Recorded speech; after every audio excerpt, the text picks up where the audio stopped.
The transforming table. Kingdom chicks with kingdom influence. Real conversations, real accountability, real transformation. The transforming table is where kingdom women gather for bold conversations that elevate perspective, strengthen faith, sharpen character, and awaken purpose. More than a conversation, it's a transformation. It steers where authentic dialogue meets biblical wisdom. Hearts are refined and lives are positioned for greater kingdom impact here. Authenticity is celebrated. Accountability fuels growth. And wisdom has a voice. Kingdom chicks with kingdom influence are in the room. Now it's your turn. Pull up a chair, take your seat, and join the conversation that could transform your life and expand your kingdom influence.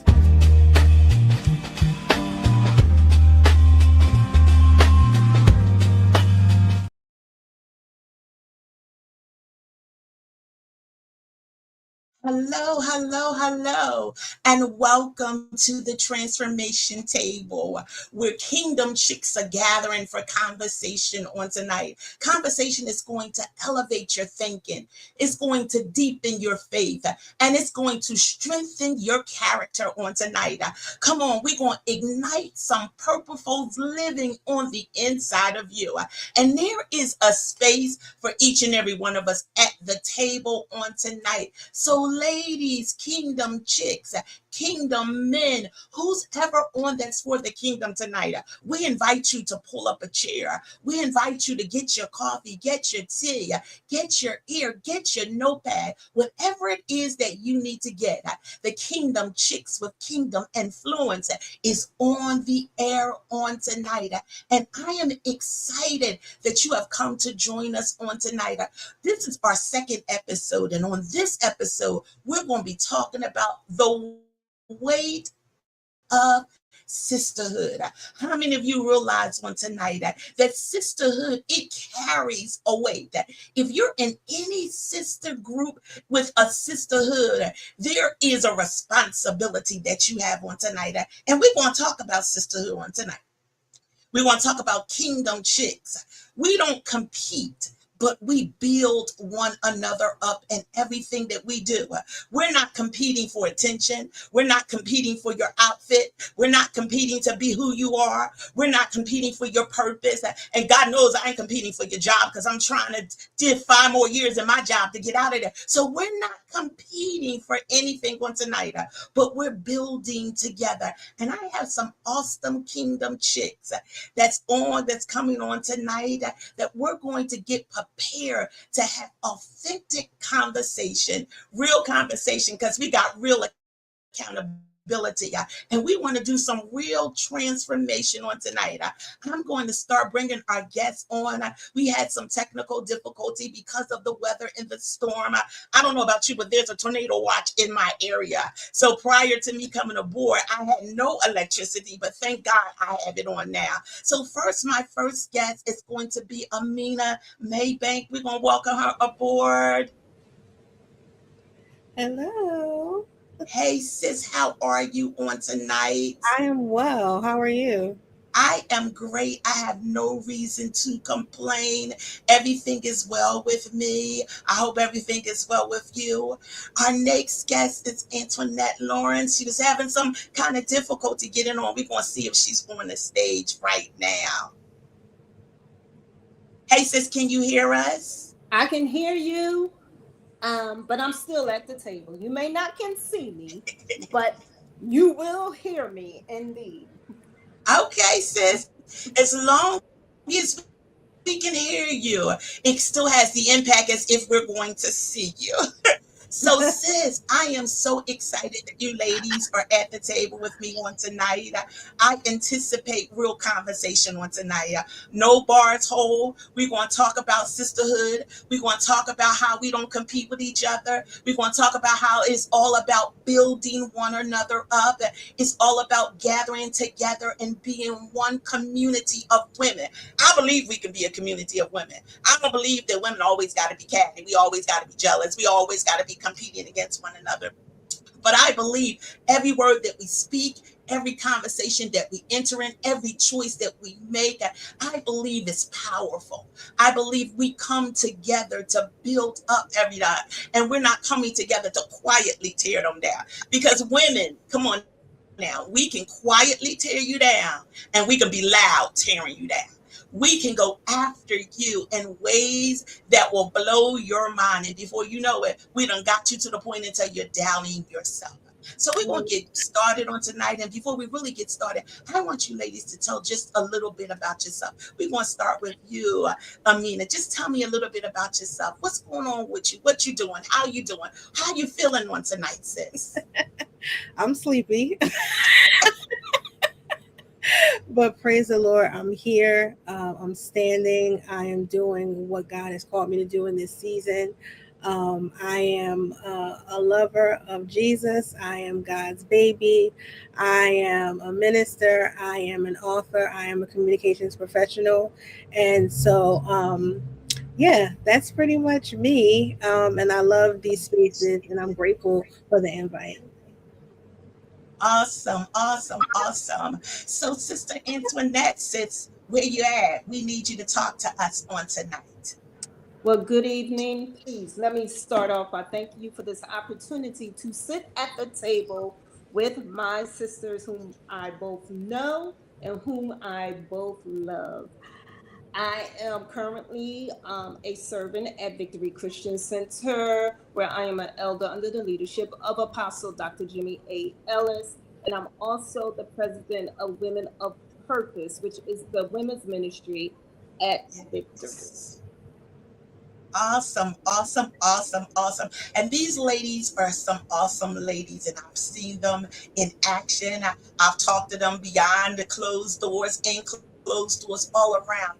And I believe there are two ladies that are about the kingdom. There are two ladies who engage with other women. And on tonight, we just want to have some conversation. The first thing I want to do on tonight, we want to get into some questions, some dialogue, so we can talk. Is competition really about other woman?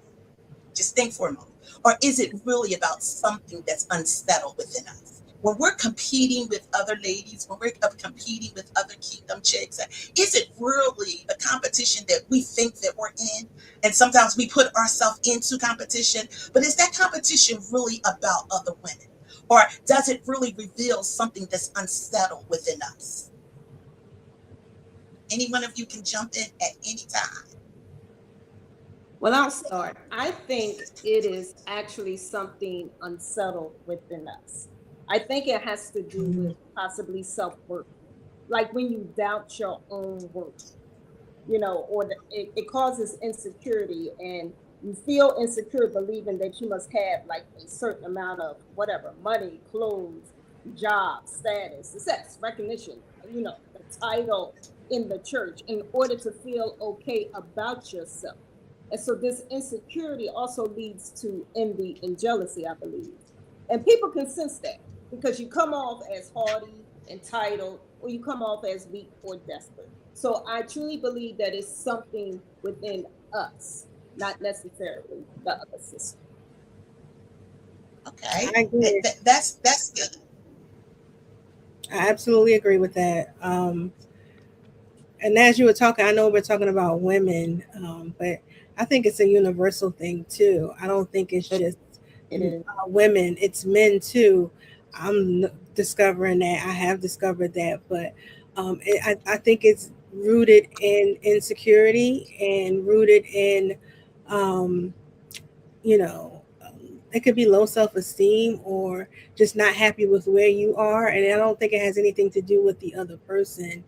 like, and just reiterating what my sister said, it has to do with what's going on within you and what needs to be healed within you.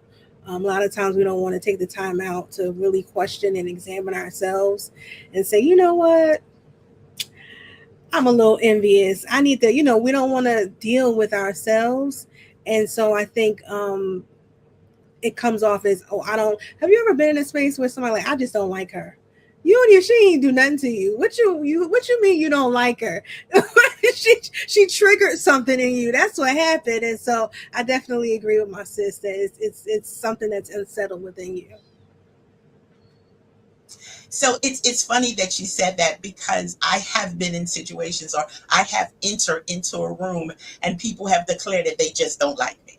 And sometimes I say, well, was it the smell I had on? Was it the outfit I had on? Did I walk in a certain type of way? And you don't even really know me. And then Yeah. I've had people who have gotten to know me who have declared afterwards, you know what, I didn't like you in the beginning. And I really want to say to myself, I really didn't like you too, but I kind of hold my peace. And I just say, oh, okay. And I'm like, well, why is that? And they were Mhm. like, you carry yourself in a certain way. So it was nothing that you really said. It was nothing that you really did, but it was Mhm. just because you walked in the room. And I come to realize in my older age that sometimes you can have a persona that people just don't like. You can have an air of confidence in you Mhm. that people don't like, and they look at your outward appearance and never understand inwardly what could possibly be going on with you. But we Yeah. assume because a person has confidence that they're airy, that they're bougie, that they don't want to be bothered. And maybe the confidence that I have on the inside is giving me what I need in order to walk into that room. We don't ever understand that. We just look at the outward appearance, but it could be on the inside of me. I just got enough confidence to take a step to walk into that room. So why do you think women really compete with other women? Why do you think that that's a thing? And I like what you said, Amina. It's just not with women, because I'm finding out that men do the exact same thing. So why is it you think that competition is a big thing among people? I'm gonna say real quick, going backwards among women, I think from the beginning, I think society pits women against women for some reason. I think that's where it stems from a lot of times. You don't usually see, and you ever hear that saying where they say, if a man is acting jealous, that's a female trait. You understand what I'm saying? And so I think early on, Yes, society pits women against women, and it's crazy. Like that show Housewives. Like I stopped watching that when I was young. I said, this is ridiculous. Like it's everywhere, and I think that's the society we live in. Yeah. that's good. That's good. And so now, what you think about that? Why do you think women compete with other women? Why do you think that happens? Um, it's going back to, it's nothing personal against the person, is them within themselves. We don't know how they grew up. We don't know the traumas, the behavior pattern they grew up in. Maybe they were neglected, maybe they were overlooked at one point in their lives. They strive for attention, or they strive for whatever, and see it in another person and wants it. And that's just been the way it's been since I've been in grade school. Growing up, there was always competition. There was always jealousy. It's always competition, wanting to be like somebody, look like somebody. It Mm. it's just been since I've been on Earth, unfortunately. So, do you think, ladies, that do you think that it really stems from the Garden of Eden, when we were created, because we were created, man, we were created. Um, Secondly, as we call, do you think that we think that we're second class citizens, and that already gives us a point that we're not equal? So we have to do more to put ourselves in a place that we feel that we hierarchy. So, do you think that that mentality has come when women were created? Hmm. Well, I'm gonna say no, because not every woman is like that. Um, you have some that are catty, some that are envious and jealous, and you have some that are just like so supportive. Um, and they're secure within themselves, you know what I mean, and maybe they were at some point and they did the work. But to answer your question, I think Sister Antoinette, you said something really key. You said, we don't know how people have grown up, we don't know what they've gone through. I've talked to people who their parents, their mom was in competition with them. That's crazy. I don't want to, I don't want to be disrespectful, but if you're raised and your own mother is competing with you in the household, how that's traumatic in itself. And so if you never healed from that, of course it may follow Mhm. you into adulthood. So that was really important what you said, because we don't know where people come from in their traumas. yeah, yeah. And I actually believe it actually So when we started. look at the word compete, Yeah, it actually started for me when you said that with the garden. It really did start from the garden because it was Satan who was trying to compete for God's position, correct? And can you hear me? Okay. yes, So he was trying to compete yes. for his, his thing. He wanted to be number one. And Satan even tempted Eve in the garden. So he said, that in the day you eat of the fruit, your eyes will be open and you will be like God, knowing good and evil. And sadly, Eve took the challenge and fell into Satan's competitive trap, which set the Mhm. course for it to trickle on down from generation to generation. That's good, sis. That's good. Because when I was just looking at really what does compete mean, it means to try to do better than the next person. And so when Yes. you have confidence in yourself, you're not always trying to do better than the next person because you understand who you are. So I like what you said. There was competition that already had begun in the Garden of Eden. And that spirit of competition just dropped and began to roll and roll and roll. And here we are in 2026, and we're still competing. And that comes to the point of not really acknowledge when God created us. He created us in his own purpose, in his own image. And each and every one of us are individual and we're different than what we are. So we're not embracing the creation that God has created us to be. That was good. I like that. So when we look at jealousy, what is jealousy really saying? It's insecurity, it's comparison. So Mm. what is it really saying about us? When have you ever been at a time that you have been jealous of something, someone, someplace, some it?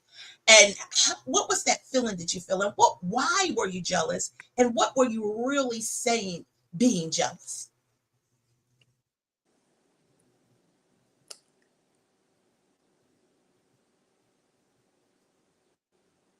Nina, we can't hear you.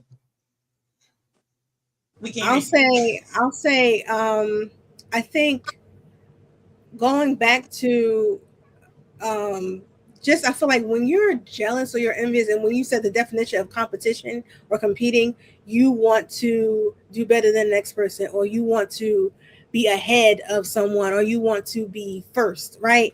And so I think a lot of that time, I think a lot of that is, if you don't know who you are or what your assignment is, or if you're lagging behind in something, then you can start to compare yourself to somebody else and begin competing with them. And so now you're jealous because they did something that you wanted to do, and you didn't sit down and take the time to do it or seek the Lord about your assignment. And so it can come from different places. But I think when you're not secure in who you are, and you haven't even spoken to God about what your purpose is, what your lane is, then it's super easy to become envious and jealous of somebody else and what they're doing. And a lot of times we don't even understand the weight of what they're carrying, and so we're just envious and jealous for no reason. Well, it's for whatever you think it is, but you don't even know the behind the scenes cost of what they're carrying. And so I think what was it? I think, was it Paul who said we ought not to compare ourselves to one another? And it's foolish, because you don't even know what the assignment has cost that person.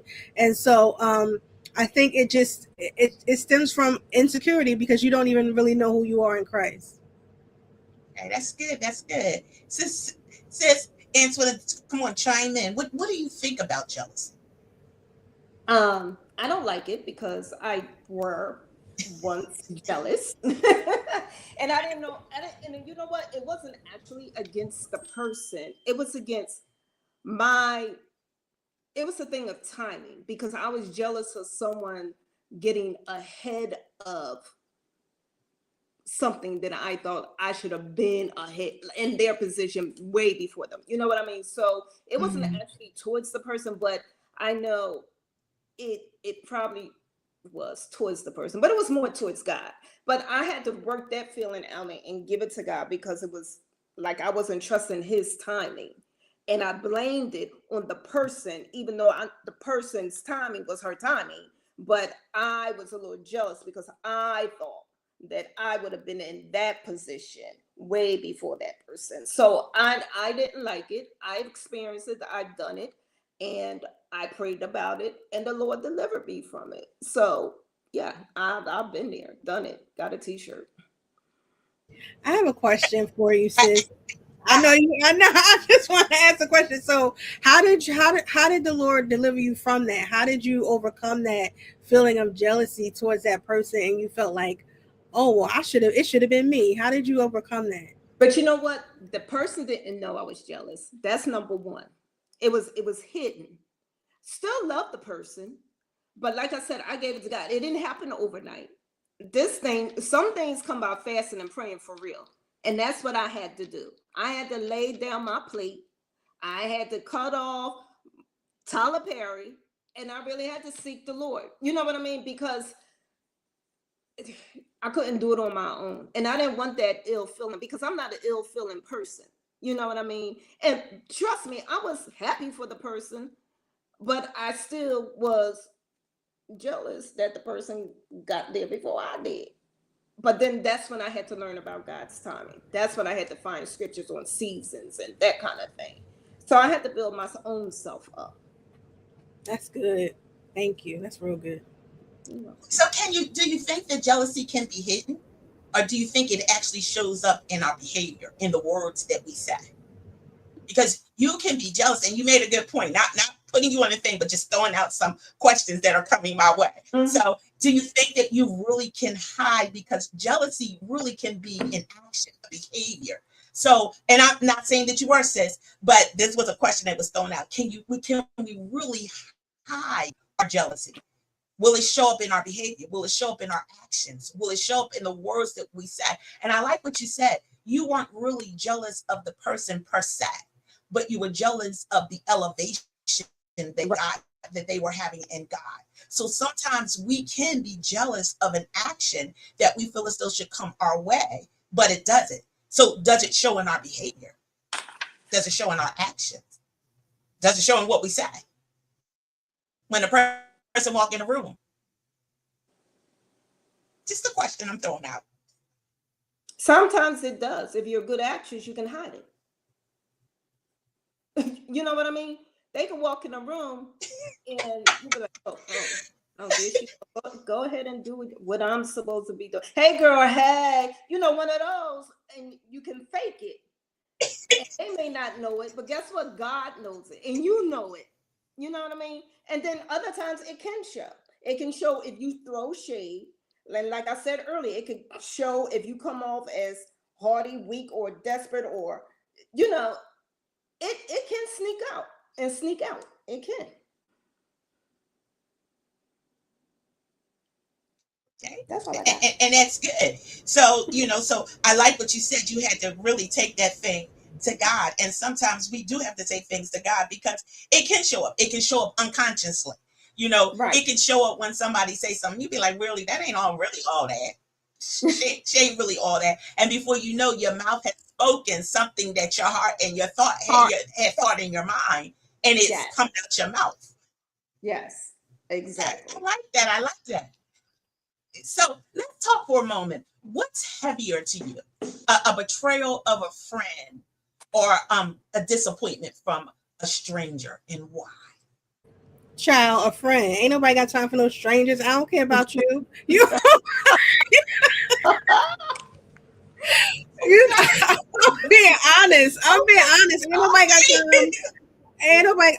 care about no stranger. I mean, I don't know you and you don't know me. So I don't like the way you acting and you being ridiculous, right? And I'm speaking from present tense and what stuff I've had to deal with recently. Okay, you go your way, I go mine. I ain't never got to see you ever again, okay? But when you have a relationship with someone who has broken bread with you, someone who has prayed with you, someone who has fasted with you, someone who you consider to be a sister, right? That's a whole nother ballgame, because you know why? Because now that hurts.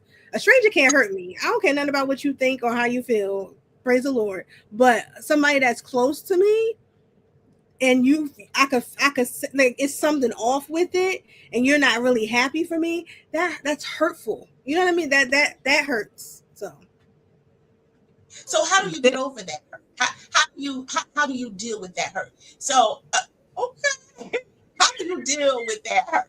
So I mean, because we got to deal with it. Let's be honest. We Yes. really have to deal with it. So how do you deal in that season of hurt? Because it is a season. Let's just be honest. When somebody hurts you, I mean, we all know that you got to go to God and pray. We understand it, and that's a process. Let's just be real, Hmm. because we got to be real with our feelings first before we can even enter into the process. You know Mm. what I'm learning in this season? Um, I tend to take a lot of things personally. And a lot of times when people hurt you, they disappoint you, or they're envious or jealous or whatever it is. They're selfish, whatever it is. It has nothing to do with me. It has everything to do with them. Whatever's going on inside of them, whatever's not healed, whatever they don't want to deal with, that's their character. That's who they are in this season. I can't take that personally. And so I'm speaking from personal experience right now. I can't hold on to hurt. I can't hold on to what you said, what you did, how you acted, because now I'm stuck. Now I'm stuck, right? And so I have to put it in my mind and in my heart. I mean, it's not about you. It has nothing to do with you. It's who they are. You know what I mean? And it's their character. And so that's the way that God has been pulling me out. I keep, what did I do wrong? What is it? Nothing. Nothing. It's not you. And so, like we said, a lot of times when somebody is envious or jealous, it has nothing to do with the person. It's whatever that person is feeling on the inside of them. And so that's one of the ways the Lord has been really healing me and, causing me to recover from certain hurts and disappointments. Hmm. That's good. Since you want to jump in, Well, I'll go back to the original question. What is heavier, the betrayal from the friend or the stranger? And I agree with everything that Amina said, because a friend's betrayal, um, is like she said, is relational, because you done invested time, energy, sacrifice, your heart into a person. And I was betrayed by a sister in my previous church. And to this day, I still don't understand why. But the fact that they denied the fact that they betrayed me, and I know that they betrayed me, that kind of just like, I don't want to hear anything you have to say. After this, we're done, yada, yada. You go your way, I go my way. So all I know is that everything I invested in a 6-year relationship seemed in vain. So it becomes heavy because now I'm hurt. And like Amina said, if it was a stranger that disappointed me, so be it, because there's no emotional attachment to it. My heart wasn't invested. Like Amina said, I don't know you for real, for real. So you bye. But it's been some years with this person, and so ironic that last summer, this person that betrayed me reached out to me in Messenger and just said, hello, how you doing? And I ignored it. And I could have said fine, I could have said thank you, but I'm the type, that's Antoinette. If you do something to me and I say we're done, we're done. There's no conversation. We never talked about the matter. We never even settled the matter. I don't want to settle the matter. That's just it. I don't even want to talk about it. I don't want to talk to you. That was last year. And I haven't talked to her since. But I think I'm at a place now that if it happens again, I can answer hello, how you doing? But I don't want my fear is I don't want you to think that we're really good. You know what I mean? We can be cordial, but I don't want you to think Mhm. we're good because we're really not. But I do forgive you.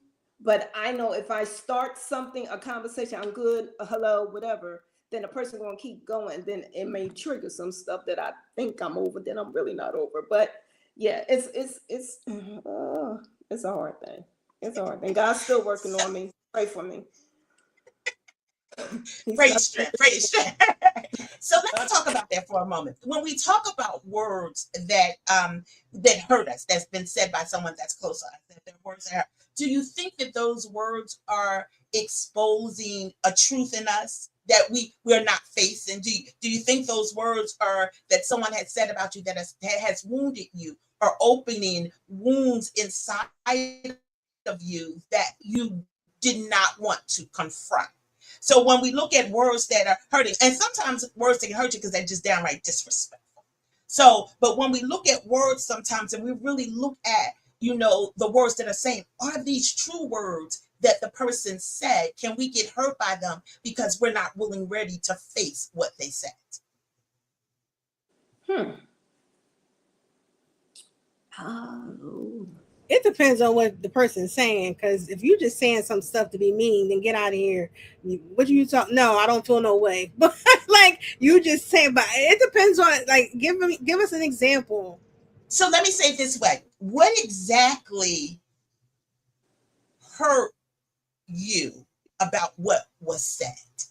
So I think when we look at it, and when we get hurt by words were said, we got to look at it and say, what exactly hurt me? What words were they saying that really wounded me, that really hurt me? And was it true? Was it partially true? Or did it just simply touch a tender place in me?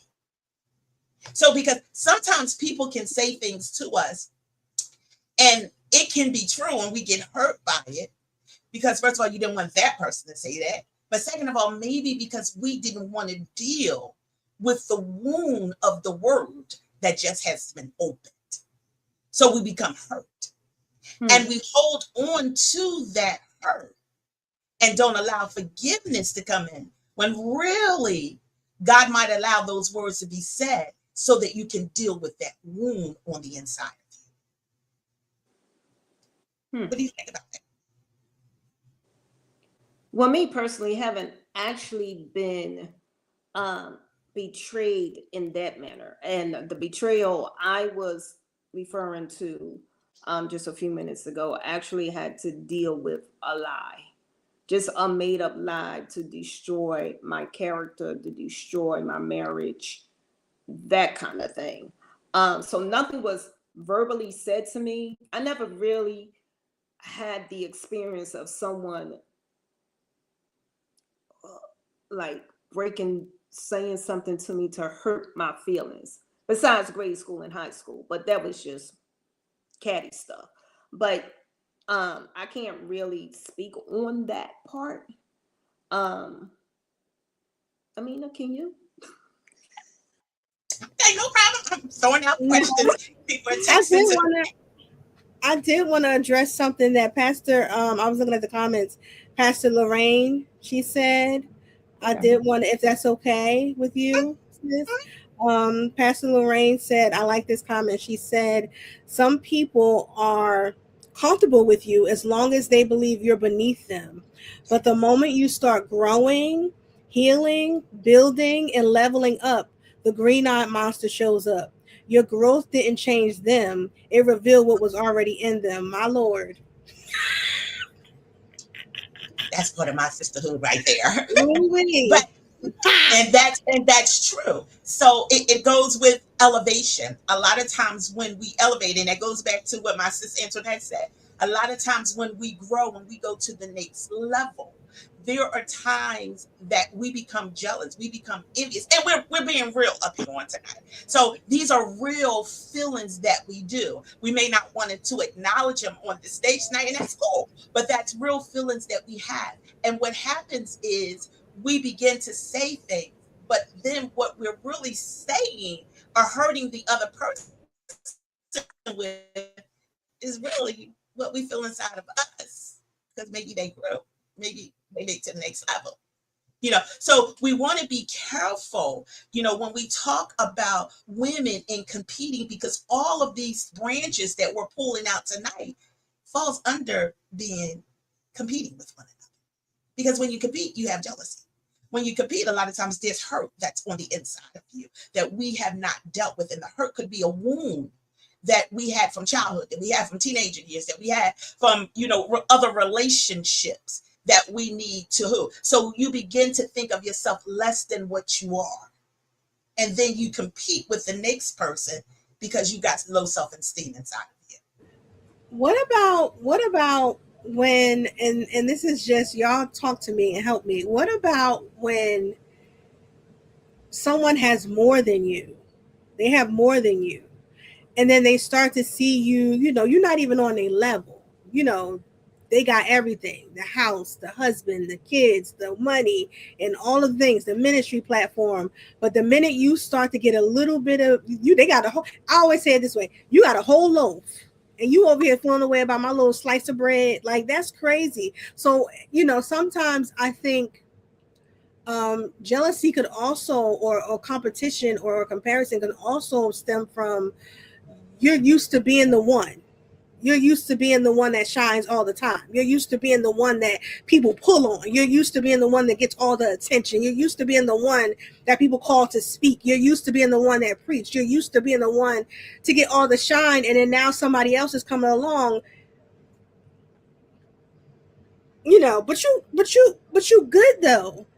You good though. You taking your eyes off of what God has already blessed you with. And because you are so used to being the anointed one, the one who does everything, and somebody else, and God raises somebody else up. Look at David and Saul.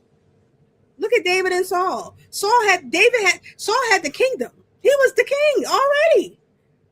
So what, and so a lot of times it's crazy to me.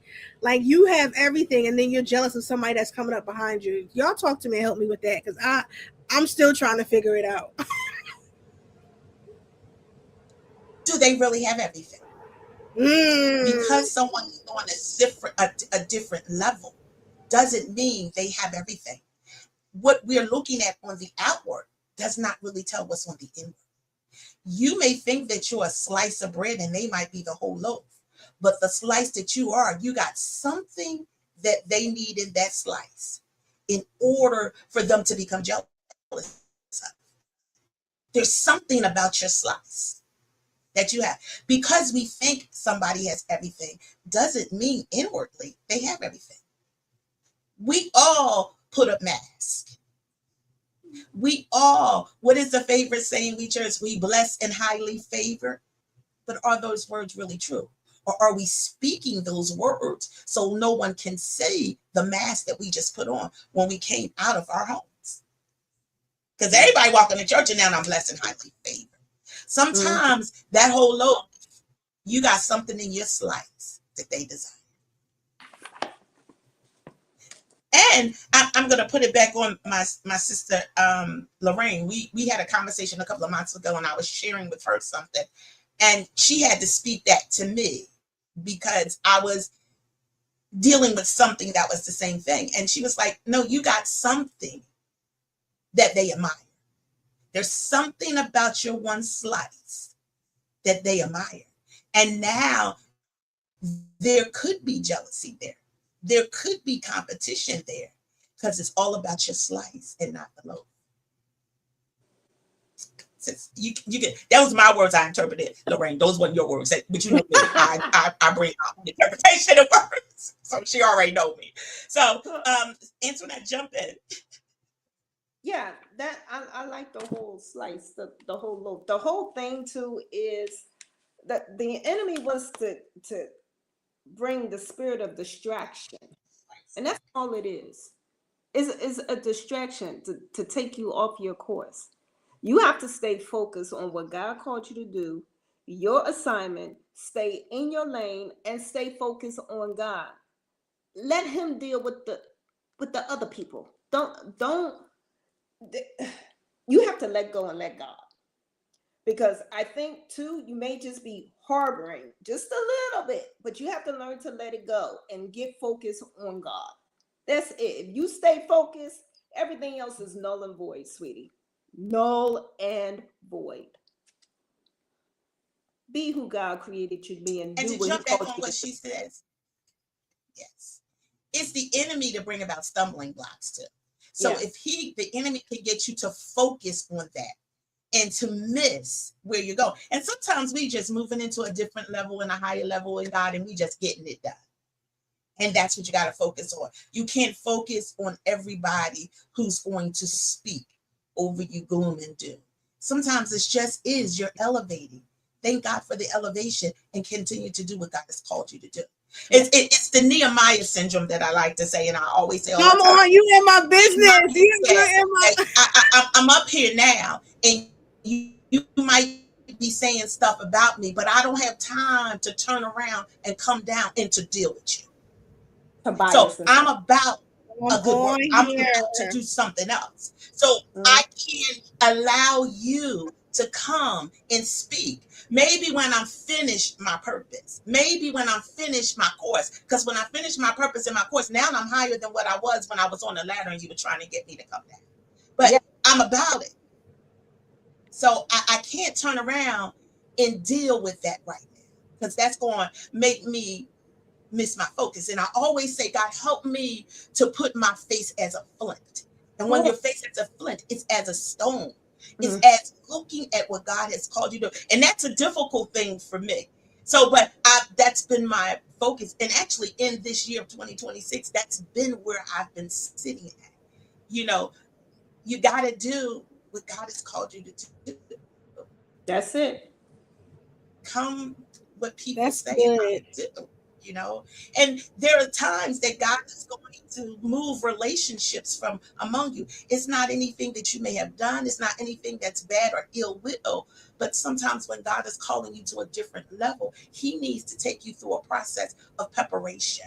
And that process of preparation might be instilling in you some isolation for going to the next level because you might have to isolate yourself from people. Not all people, but there's some people that can't go with you to the next level. One thing my pastor always say is that everybody can't go with you to the levels that God wants you to take to. So stop trying to bring everybody with you to the next level that God has taken to you. Maybe it's not God's desire for that person to go to the next level. And if my pastor's on the line, and she's probably is, those are my words. Once again, y'all know that I interpret things in my own words. So let me just put that out there again. So everybody can't go to every level that you go to. Some people are there for seasons, some people are there for reasons, and then there's other people that are there forever. But you got to learn how to embrace what's now and what's for you and take the nuggets from it. So, ladies, let's go back. I know we done went back into another different way or whatever, but it's all good. So, when you think of the weight of sisterhood, what comes to mind? When you think about your group and think about your tribe, and when you think about the weight of sisterhood, what comes to your mind? And then, what do you bring into the hood, the sisterhood? What do you think you bring? How do you support the sisterhood? How do you view your sisterhood? Sisterhood is a responsibility. There's a weight because there's a responsibility to it. Um, we should be caring for one another, bearing each other's burdens, being honest, being accountable, all of that stuff, and sharing in each other's joy and rejoicing, all of that good stuff. But there is a responsibility to being a sister, and a part of that is a genuine, you know, desire to see your sister do well, right? And then a genuine desire to sit with them in their suffering. So that, I think there's a responsibility with sisterhood. Okay. So Yes. what do you think are some strong things you bring into sisterhood? When you think of your sisterhood, what is where do you sit in the sisterhood? What do you bring to the table? That's what I want. Did you want to go? Oh, well, okay. Well, I'll answer the question and then I'll go. So, what was the question? The weight of the sisterhood. So, when you say the weight of sisterhood. You know, weight can mean the quantity of heaviness, or it can simply just mean an amount a thing weighs, right? So to me, weight of sisterhood can be a heavyweight or a lightweight. And I say that because a heavyweight, when it's a heavyweight, it comes with drama. You know, drama gets involved, and egos get involved, and pride takes a front seat, and self comes before anyone else. That's the heaviness of sisterhood to me. And sisterhood, like Amina said, it's like it's a divine connection with other women who's not your real sister, not related by blood. So when I think of my sister, even as it relates to the kingdom, I think of myself and I think of us, like Amina said, we support each other, we uplift each other, we empower each other, we correct one another when necessary, we show up for each other, we laugh with each other, we cry with each other, we pray with each other, we celebrate one another, we love on one another, and we be naked and not ashamed with each other. That's when it becomes lightweight. Mm, That's when it's light, because that's true sisterhood. And yeah. my sisterhood, who I surround myself with, we all bring that. We are all that to each other. So, I also think there's a vulnerability that creates a sisterhood too, right? Like I mhm. don't want to be around no fake folks. Okay, I don't no thank you. I just feel like with sisterhood, there's a vulnerability. There is a sense of I can tell you something and you're not gonna go gossip and tell somebody else. Like, I trust you. There's trust in sisterhood. I can trust you to give me a genuine answer. If I'm wrong, tell me I'm wrong, sis. And if it's not me, tell me it's not me. But a genuineness and a honesty in sisterhood. So I think I tried my best to be that way. Don't ask me if you don't want to know the truth. So Get it. And that's true, because when I was really dealing with this, I was saying to myself, the weight of sisterhood means a lot. It means the words that we our words have weight when we're speaking to our sisters. The loyalty that we carry, Right. that carries weight too. So we have to make sure that the accountability. I have an accountability to my sisterhood. And they should know among anybody else, no matter what happens, I'm still there. No matter what happens, I'm going to support you when we in the out. Now I might pull you in the bathroom. I might pull you when we get back in a car and be like, sis, you shouldn't have said that. Since why did we have to do it? But there is a weight that goes along. And I was thinking about the sisterhood that I have, and most of them are listening on tonight that are on here. There is a weight that carry it, and I think I'm the youngest among them. But there is a weight. There is something that I can look up to each and every one of them, and trust me, when I go era, I know that each and every one of them is gonna pull me in. They're gonna do it differently, but they can pull me in, and that's accountability. That's a Mhm. weight they carry.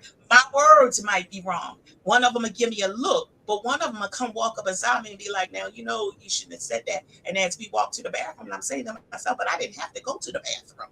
But as we walk to the bathroom, they're going to speak. Why? Because they have to jack you up, not in front of everybody, but behind us. That's a weight that they're yeah, carrying, yeah. because what I speak represents. So let's do with some heart check for a moment. We're going to do with some heart check, and then we're going to try to bring this thing to a close. When another woman, and I think we kind of talked about this, when they succeed, when they rise, how do you really feel? And when we started out, internet started out, and she started telling us about how the competition and the jealousy that she had, and she told us about really how she felt about it. But can we really celebrate? And are we really inspired when someone else succeeds? Yeah, I think, and that's key what you just said, inspire. It's a heart thing, but it's also your perspective. There is the there's so much to work to be done in the kingdom. There's so much work to be done on this earth. I don't have to be upset about what you're doing. You don't have to be upset about what I'm doing. It's a perspective thing. Some people, sometimes God will allow somebody to go before you, so they can pave the way for you. They can open the door for you, and or they can show you how to do it. Right? It's like, what you mad for? He let them go ahead of you so they can show you how to run. Right? And so it's a perspective thing. I look at a lot of women. I'm like, wow, like look what the Lord has done. God, I want something like that. I don't want exactly what she has. I don't know what it took for her to get there. Right? I don't know what it took for her to get there. I don't know what she's carrying, but you know what I'm able to carry. And so it inspires me when I see somebody doing something great. I'm like, dang, how she do that? I need to connect with sis, right? And so it's about perspective to me. Okay, that's Yeah, good. That's good. it is. And it's like it's self-reflection, and you got to have self-awareness. You have to check your motives. Like, do I genuinely celebrate other women's wins, even when I'm struggling myself?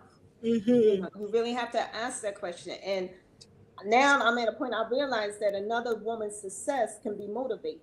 I follow a mentor, a sister friend of mine, Pastor Bernadette Mills, and she's over high impact women. And I love to collaborate with these women when I have the chance, because she is a leader indeed. And when I see someone else excelling, whether it's ministry, career, business, whatever, it's inspiring to me to raise my own standards, not out of jealousy, but out of admiration.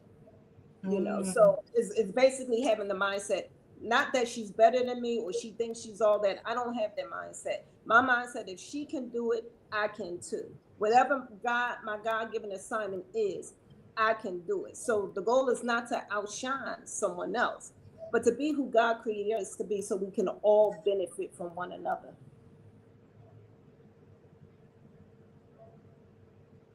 That's awesome. That's awesome. That's awesome. So my one of my last questions as we bring it in: how do we hold another woman accountable without becoming judgmental or critical of them if they fall?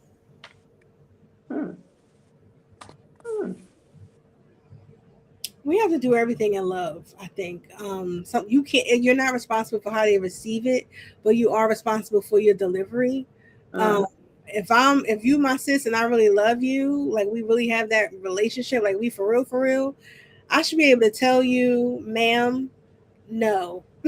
You should be able to tell me, ma'am, no, you that ain't it, right? And so, and I have to trust that it's coming from a good place. It's coming from a healthy place. It's coming from a sisterly place.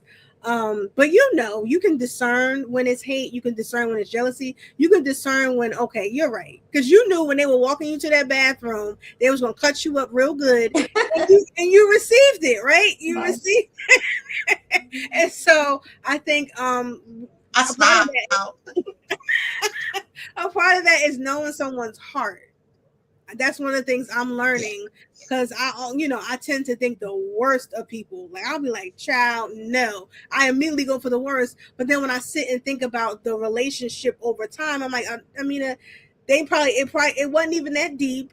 This is their track record. This is their pattern. That's not who this person is. So there's a trust level there. You have to know that what they're saying or doing, when it pertains to you, is coming from a good place, a place of love. Yeah, So if you're that, insecure within yourself, do you think that you can get to the mindset of saying that it's come from there? Because a lot of times we allow our insecurity to speak for us. Yes. Yes. And that's why we become judgmental. Uh-huh. That's why we become critical and too. So Antoinette, It come on, jump in, sis.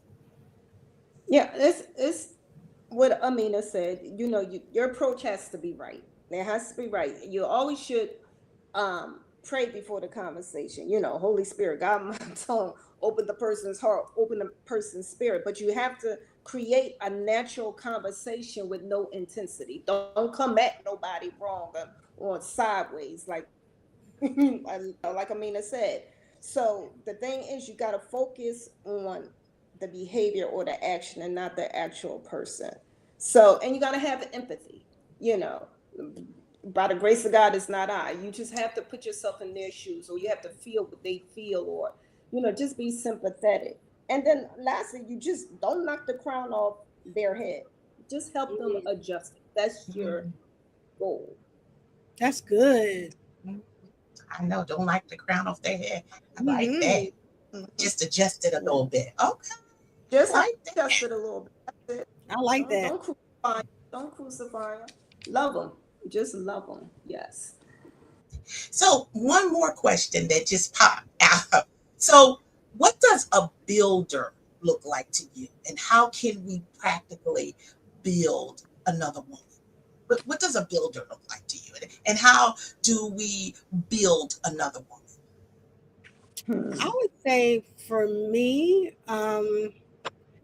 I know someone and she has her own ministry. I actually go to a lot of the gatherings. Like the Lord has blessed her with a ministry, and I literally was on the phone with her maybe 2 days ago, 2 nights ago, and we were talking. And I said, she was talking about something, and I said, and she's usually the one pouring out to multiple women. I mean, so many women, and I just began to encourage her because sometimes the encourager needs encouragement as well. And so when we're building up another woman, we speak life to them. We pray for them in our secret place, um, and then let them know that somebody is praying for you too. You know what I mean? Sometimes the encourager feels alone. Sometimes the encourager feels like, "What am I doing, Lord? Is this a waste of time?" And I just wanted her to know, I can't wait for Saturday, sis. Like I've been waiting weeks to get together with the ladies. Like what you're doing is not in vain. I want you to know that what you're doing matters. So, and she said, I'm starting to cry. I said, don't cry. That wasn't the intention, but I want you to know that what you're doing matters because I need this. I need the encouragement. I need to be around other sisters. And so she needed to hear that. And I think a builder builds, you speak life into your sister. You build your sister up, regardless of whether you feel like she has a huge platform or not. You build your sister up. So Yeah, that's good. Internet. What does a builder do? And how do we build another sister? Well, when I think of a builder, I think of Proverbs 14:1, where it says, "The wise woman builds her house, but with her own hands, the foolish one tears hers down." So when we think of a woman, I think building her home, we may think like a wife or a mom or somebody, but it applies to all of us as women, right? So this verse actually speaks more than just taking care of a home. So God has entrusted us with gifts and resources, experiences, and He has given us wisdom and knowledge. But we have the choice to use what's been given to us to use wisely to build up, or we can foolishly tear down. So a wise woman had the discernment to know which actions, which thoughts, words will build and which will destroy. So we as women need the builder mentality to Uh, build other women up by being there to support them. And like Amina said, speak life to them. So that's when I think of when I hear being a builder.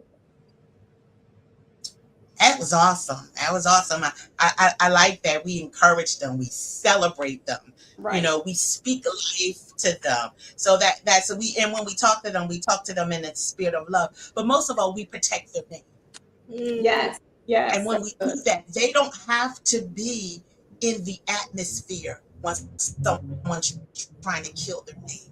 But because I'm in the atmosphere, I protect.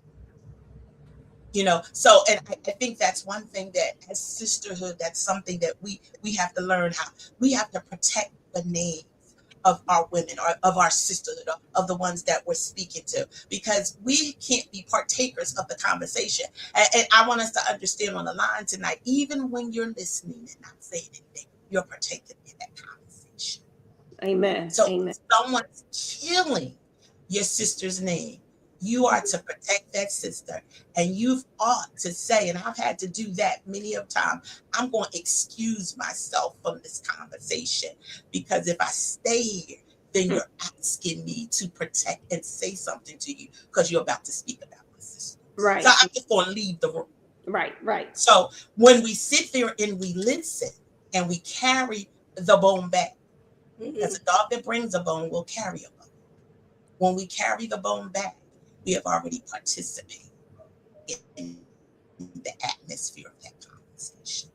So we got to protect our sisters' day. One last question before we go, and I want you ladies to look into the audience and I want you to speak life to them. And I want you to say, when you hear the final statement, kingdom women don't compete because of what? And each and both of you women, I just want you to look out and I want you to encourage the women that are listening to tell them that kingdom women, they don't compete because of this. And just speak life to someone who is listening in the air tonight. Or who's going to come back and listen to the people. Any one of you can start. Well, they can't see me, but they can hear me. So I'm going to say kingdom women don't compete because the kingdom doesn't advance through rivalry. We help as women to advance the kingdom when we connect, collaborate, and celebrate one another. That's it. That's all I have. Amen. Amen. I just want to say, I mean, whoever is watching, I mean, um, I want to say the Lord has a purpose for each and every one of us. He has not forgotten you, and your calling is your calling. Your assignment is your assignment. Just because you see another woman advancing or God blessing her doesn't mean that the Lord has forgotten about you, or that you are less than, or that her assignment cancels out yours. God has given you your own lane, your own blessing, um, your own thing. And so there's no need to feel envious or jealous, and just focus on what God has called you to do and focus on being a builder, right? Stay focused on being a builder, but just know that God has not forgotten you and you are on his mind, and there's no need to be jealous or envious of anybody else.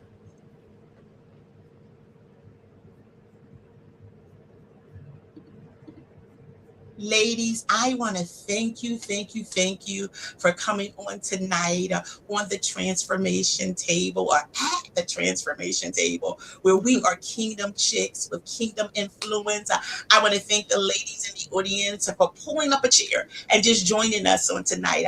We talked about some subjects that got kind of sticky for us when we were in the midst of talking. Some of these things hit us before it was able to hit you. But I hope that the conversation on tonight, or I pray rather that the conversation on tonight has challenged your thinking. I pray that it has strengthened your faith. I pray that it has sharpened your character. I pray on tonight that it has inspired you to walk boldly into the God-given purpose that God has assigned for you.